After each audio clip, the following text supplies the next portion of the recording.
Halo teman-teman, ketemu lagi nih sama aku Putri di Sharing Insight kedua. Terima kasih buat teman-teman yang udah nonton Sharing Insight aku yang pertama. Dan selamat menikmati Sharing Insight yang kedua. Dan mungkin Tere juga mau minta maaf kalau mungkin Sharing Insight Tere yang kedua ini akan kurang maksimal. Karena sejujurnya Tere masih kurang paham tentang materi yang Kak Mira jelasin di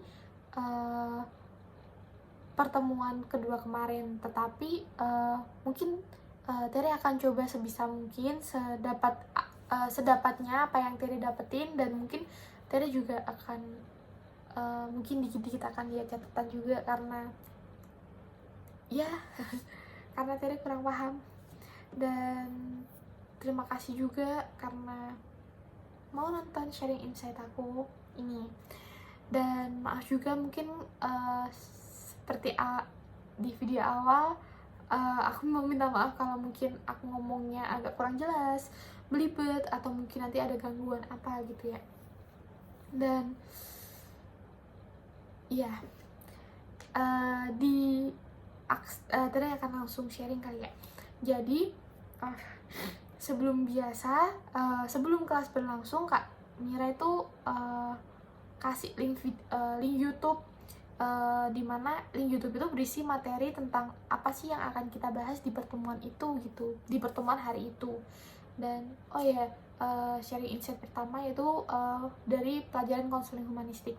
Nah, pada video itu berisi tentang pendekatan person center, dimana seperti yang kita tahu, person center itu merupakan pendekatan dari Carl Rogers pada tahun 1902 sampai 1987. Dan pendekatan person center ini berfokus pada manusia, berfokus pada individu.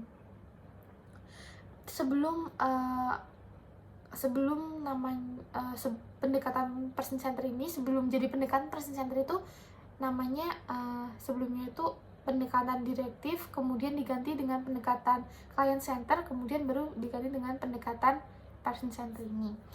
Dan dalam video kemarin juga ada kutipan dari Carl Rogers, dimana keterampilan mendengarkan itu sangat penting, sehingga atau sesuatu yang luar biasa untuk terciptanya suatu perubahan. Dan dari hal itu Tere jadi tahu kayak kita harus bersyukur juga karena kita memiliki keterampilan untuk mendengarkan sebelumnya. Dan dengan keterampilan mendengarkan yang kita punya itu, kita bisa membantu orang-orang sekitar yang mungkin memang butuh didengar. Karena mungkin banyak orang yang memiliki keterampilan mendengarkan dengan baik, tetapi tidak semua orang bisa mampu untuk memberikan respon yang baik juga kepada orang tersebut gitu. Dan dengan kita melatih kemampuan kita mendengar dan melatih kemampuan kita merespon, maka dengan hal itu orang tersebut akan jadi nyaman, dan mungkin setelah mereka ceritakan permasalahannya tersebut, mereka bisa menemukan solusi atas permasalahan yang mereka hadapi. Dan mungkin ada juga seseorang yang hanya butuh didengar saja dan tidak butuh solusi. Dan dengan keterampilan mendengarkan itu juga, jadi kita itu mampu bisa ada gitu untuk orang lain. Dan pendekatan person center ini memiliki kemampuan untuk berkembang ke arah yang lebih baik atau ke arah yang lebih positif, dimana di sini konselor itu mengarahkan konseli dengan pertanyaan-pertanyaannya supaya konseli itu dapat merefleksikan apa permasalahan apa yang ada dalam diri konseli, sehingga si konseli itu dapat menemukan sendiri solusi atas permasalahan yang dia hadapi gitu. Dan di sini juga sebenarnya konseli itu memiliki potensi yang luar biasa, akan tetapi konseli masih belum menyadari gitu. Dan di sini juga konselor juga membantu konseli untuk menyadarkan bahwa sebenarnya kamu itu memiliki potensi loh buat keluar dari permasalahan kamu sendiri. Mungkin memang kamu belum sadar aja, mungkin memang kamu belum tahu aja. Dan di situ tugasnya si konseli, yaitu memberikan pertanyaan, mengarahkan kepada konseli supaya konseli itu mampu mengatasi permasalahan yang mereka hadapi sendiri begitu. Dan pendekatan person centered ini berfokus pada saat ini, here and now. Dan jadi perasaan atau mungkin bukan pengalaman juga sih, kayak ya bener sih, kayak pengalaman masa kini tuh yang harus dipelajari gitu, harus dipahami. Dan tetapi hal tersebut tidak juga kayak konseli jadi tidak boleh, konseli nggak boleh nih cerita tentang masa lalu. Itu nggak, pemikiran yang salah sih. Jadi dalam pendekatan ini konseli juga bisa menceritakan permasalahan di masa lalunya gitu. Akan tetapi kita mungkin bisa menggunakan pertanyaan kayak dampaknya apa sih bagi kamu saat ini. Nah, dengan pertanyaan itu saja kayak kita bisa tahu nih apa perasaan konseli atau apa dampaknya dari permasalahan yang dialami konseli saat ini gitu. Dan kemudian di pendekatan ini juga ada aktualisasi diri, yaitu kebutuhan untuk menyalurkan segenap potensi diri, entah itu yang dimiliki konselor atau konseli. Kalau dimiliki konselor itu kayak kemampuan potensi untuk bertanya, terus potensi untuk merespon konseli. Dan kemudian kalau konseli itu sendiri kayak gimana sih potensi konseli untuk menemukan solusi atas permasalahan dia sendiri. Kemudian ada kongruens dan inkongruens, selaras dan sesuai dan tidak sesuaian. Dimana inkongruens ini sendiri sering menimbulkan kayak kebingungan dalam diri kita gitu. Seperti contohnya tuh kayak aku pengen ngomong nih tapi aku takut. Nah, dengan itu kayak kita jadi bingung kan dengan adanya pertanyaan seperti itu gitu. Dan kemudian ada teori self atau teori diri, dimana suatu konsep dari proses introyeksi atau mengambil hal-hal dari luar diri ke dalam diri kita. Seperti contohnya tuh ada pertanyaan kayak coba kamu ceritakan siapa diri kamu. Nah, dengan begitu kayak si konseli dapat tuh kayak menceritakan diri dia sendiri, dan secara tidak sengaja atau secara tidak sadar juga si konseli itu kayak menyebutkan apa yang mungkin hal-hal yang baru bagi konseli itu sendiri gitu. Dan kemudian ada juga medan fenomenal, self concept, ideal self, dan struktur kepribadian. Kemudian ada positive regards, dan ada juga condition of worth atau penghargaan bersyarat. Dan kemudian ada juga unconditional positive regard. Seperti contohnya kalau positive regards itu kayak kamu cantik ya gitu. Akan tetapi pujian itu dalam tanda kutip gitu, bukan buat hal yang mungkin seumpama nih konselinya tuh lawan jenis dan kita tuh tertarik gitu, dan kita ngomong wah kamu cantik ya gitu. Kayak gitu sebenarnya kayak salah gitu. Kalau kita punya perasaan kepada konseli yang lawan jenis, kita harus bisa nahan gitu. Kalau mungkin kita tidak bisa nahan atau mungkin perasaan itu menggebu-gebu tuh, lebih baik kita stop sesi konselingnya gitu, karena nggak bisa dilanjut lagi karena kalau ada perasaan di antara salah satu konselor atau konselingnya begitu. Dan mungkin hanya itu sih, bukan cukup segitu sih untuk sharing insight video yang kemarin, karena Terry juga belum lihat seluruhnya. Dan kemudian kemarin Kak Mira itu ngasih materi tentang peta konsep gitu. Dan peta konsep itu kita bisa tahu tuh apa saja sih perbedaannya dari masa ke masa, dari ke tahun, dari abad ke abad, apa aja sih perbedaannya gitu. Dan pada perkembangan filsafat itu sendiri pada akhir abad ke-8 merupakan abad pertengahan, itu kayak pengaruh gereja dalam hal politik itu kayak kuat banget gitu. Dan di situ juga kayak gereja itu kayak memimpin suatu negara itu. Dan kemudian ada Renaissance itu berpusat pada humanisme atau manusia.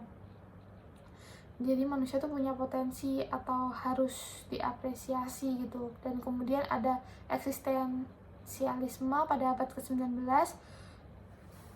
Dan pada eksistensialisme itu ada muncul karena adanya Perang Dunia Pertama dan Perang Dunia Kedua. Dan kemudian ada paham moderalisme. Pada paham ini ciri-cirinya itu kayak adanya doktrin, standar baku, terus kayak adanya narasi besar tentang keadilan, pendapat, ya begitulah, maaf. Dan paham modernisme ini masih ada sampai sekarang ini gitu. Kemudian selanjutnya ada paham postmodern. Jadi ciri-ciri paham ini tuh kayak apa sih, lupa, kayak narasi kayak apa aja tuh benar gitu loh. Terus kayak dekonstruksi atau dipecah-pecah, narasi dekonstruksi. Jadi apa yang dipecah-pecahkan itu kayak dibangun ulang atau dibangun kembali gitu loh, dibikin ulang gitu. Terus pada tahun 1879 itu ada Wilhelm Wundt dengan aliran strukturalismenya. Kemudian di tahun 1890 ada murid Wilhelm Wundt namanya William siapa gitu.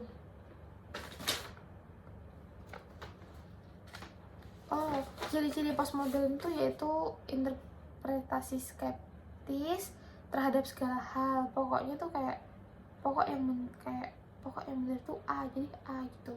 Terus kebenaran tidak bersifat tunggal dan tidak mutlak, tidak percaya pada narasi-narasi besar.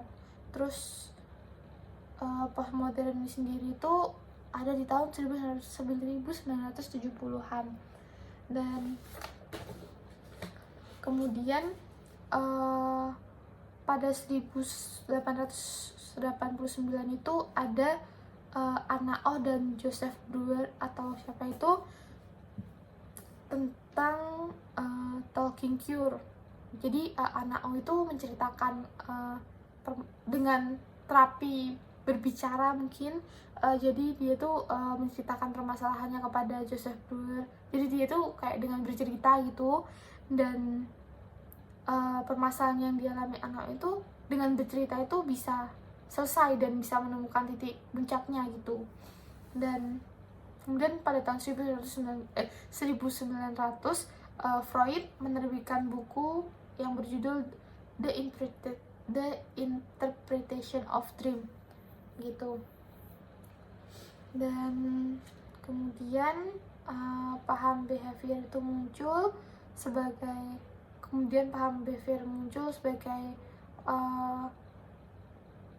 kayak tantangan atau challenge paham psikoanalisa gitu. Dan kemudian ada logoterapi yang merupakan paham dari Viktor Frankl kalau nggak salah. Dan behavior itu sendiri ada pada tahun 1980. Dan pada pendekatan behavior ini juga ada Ivan Pavlov dengan anjing dan belnya, ada John B. Watson, dan juga ada B.F. Skinner. Dan Watson dan Skinner ini merupakan pencetus CBT yang merupakan aliran atau gelombang pertama dalam CBT gitu. Kemudian ada pada tahun 1930 ada Viktor Frankl dengan logoterapinya. Kemudian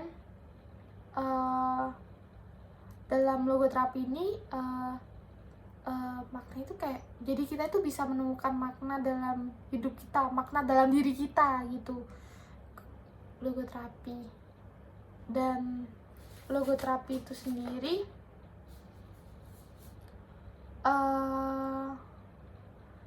menyadarkan kalau dalam konseling itu logoterapi itu kayak dalam pendekatan logoterapi itu kayak menyadarkan konseli atas pemaknaan terhadap hidupnya, kehidupan diri dia sendiri atau maupun pada kematian gitu. Dan kemudian pada tahun 1939 itu ada Carl Rogers menerbitkan buku yang berjudul The Clinical Treatment of Problem Child Counseling and Psychotherapy. Karena menurut Carl Rogers kayak maaf lupa. Dan kemudian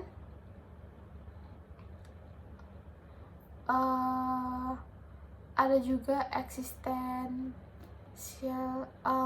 ada juga CBT dari Aaron Beck pada tahun 1960 itu sebagai gelombang kedua gitu. Gelombang pertama itu kan behavior, terus gelombang kedua itu ada CBT dari Aaron Beck itu. Dan di sini juga Kak Mira ngasih contoh nih, ada konseli bernama Gloria, dan permasalahan yang dialami Gloria itu bisa diselesaikan dengan 3 pendekatan yang berbeda, dan pasti respon yang dikasih konseli itu berbeda-beda.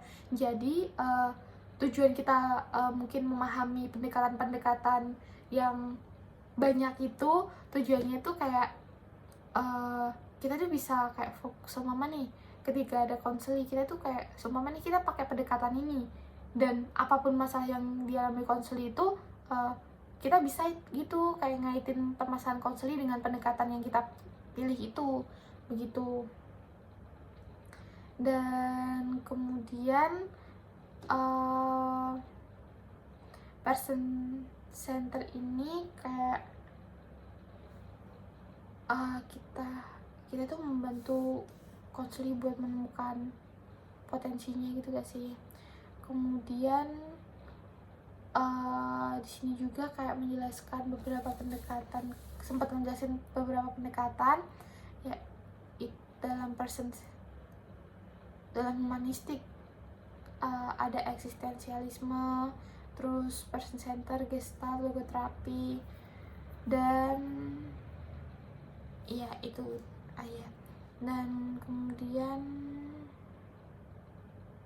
kemarin juga sempat Kak Mira nyontohin sesi konseling gitu, dan sama sesi konselingnya itu juga berlangsung selama 20 menit gitu. Dan yang kalian dapetin itu juga kayak sama sih, kayak kemampuan buat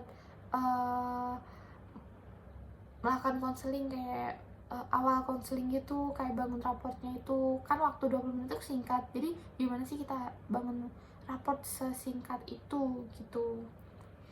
Dan mungkin cukup sekian dari materi humanistik, dan mungkin akan lanjutin ke materi logoterapi.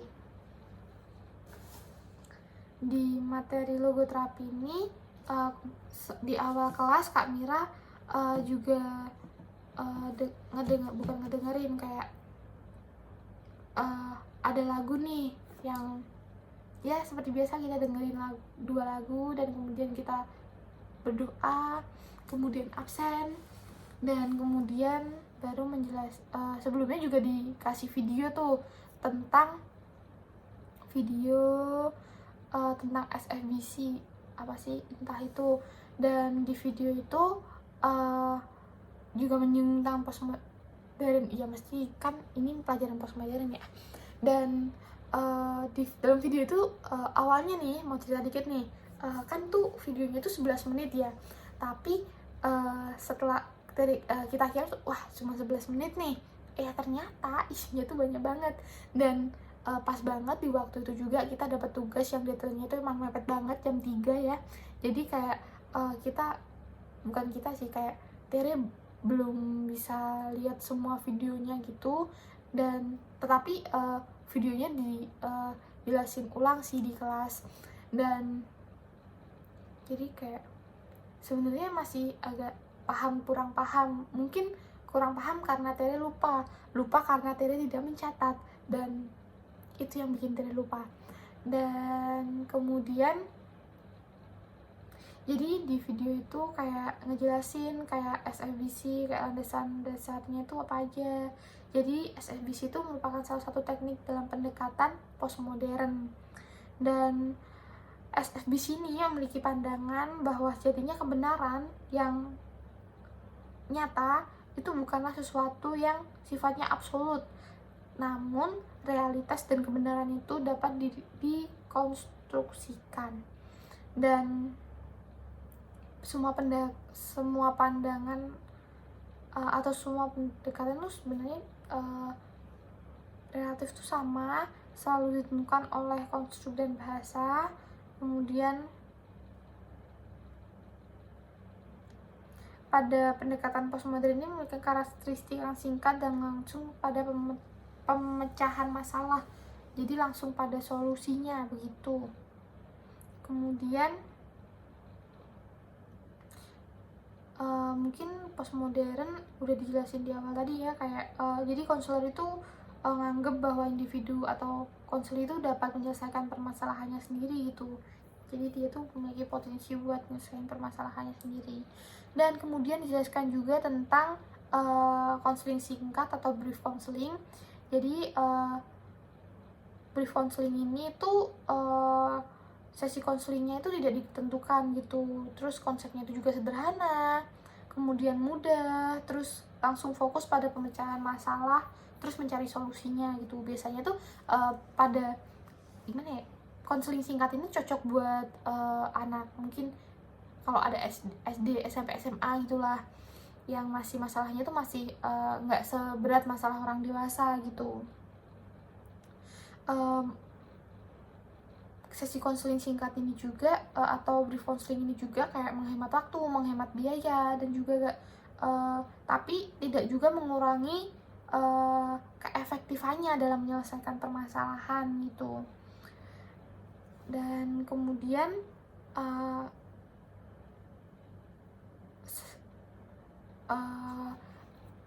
seperti yang awal, mungkin yang cocok untuk mendapat brief counseling ini yaitu orang yang mengalami gangguan emosi yang ringan, seperti tadi aku sebutin anak SMP, SMA.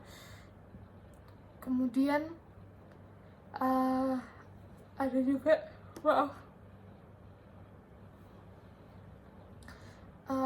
SFBC ini aliran pendekatan postmodern seperti yang awal tadi. Itu ada beberapa teknik seperti miracle question atau pertanyaan ajaib. Contohnya tuh kayak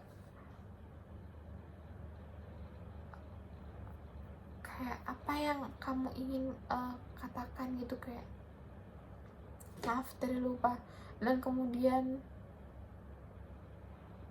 ada juga teknik-teknik rumusan kayak yang kawal empati, terus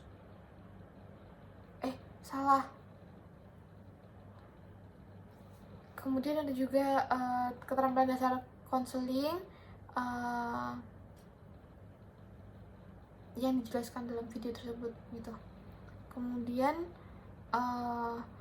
pada SFBC ini sendiri kita tuh tidak terlalu berpikir pada masalah, terus kayak mengarahkan tujuan konseling itu spesifik gitu, terus kayak mengubah cara pandang konseling, terus fokus pada solusi gitu. Dan kemudian ada Vipato strategnya SFBC kemarin kalau nggak salah Amel ya yang nyebutin, karena kan sebelum istirahat kita dikasih tugas gitu sih, kita suruh bikin cari SFBC-nya, dan suruh cari Vipato strategnya. Dan saya pribadi masih bingung untuk mencari Vipato strategnya itu seperti apa, dan saya hanya tahu tekniknya saja. Dan SFBC itu merupakan dimana kita itu nggak cari solusi, tapi kita hanya membantu menyadari solusinya. Itu filosofinya. Patologinya, konstruk permasalahan yang diberi konseli itu sangat subjektif atau fokus pada permasalahannya. Vipatu tujuannya itu absolut atau relatif, jadi kayak kita itu fokus pada solusi. Kemudian strateginya yaitu fokus pada masalah yang dialami konseli, kemudian kita mencari solusi. Taktiknya itu assumption questioning salah satunya itu. Dan jadi yang bisa saya ambil tuh SFBC itu pendekatan yang fokus pada masalah yang sekarang dialami konseli. Dan SFBC ini juga kayak merupakan pendekatan postmodern, dan SFBC ini juga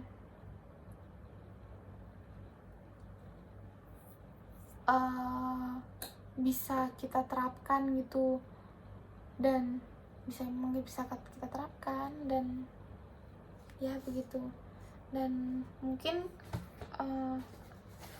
SLBC salah satu taktiknya juga ada scaling question kalau nggak salah. Mungkin cukup segitu sharing insight dari Tere.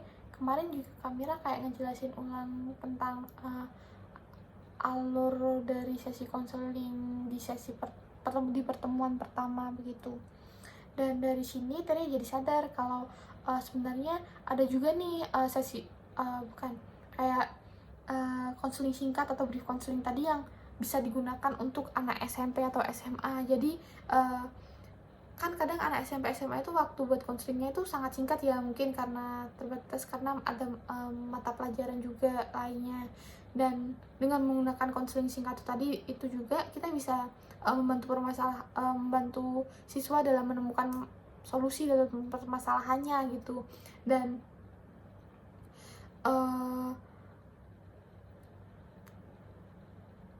dengan begitu kayak mungkin permasalahan yang dialami anak SMP atau SMA mungkin menjadi sedikit menipis ya, karena mungkin permasalahan anak SMP SMA mungkin kayak jarang sekali ya narkoba, mungkin kayak emosi yang masih menggebu-gebu karena pada masa buper seperti itu. Dan cukup sekian sharing insight dari Tere. Maaf juga karena masih banyak kurangnya, dan pasti Tere akan berusaha untuk melengkapi catatan juga, dan pasti Tere akan mencoba untuk memahami materinya lagi dan lagi. Dan terima kasih juga karena udah nonton video aku dari awal sampai akhir meskipun bahasanya susah untuk dimengerti. Dan terima kasih, dan sampai jumpa di sharing insight berikutnya. Dadah.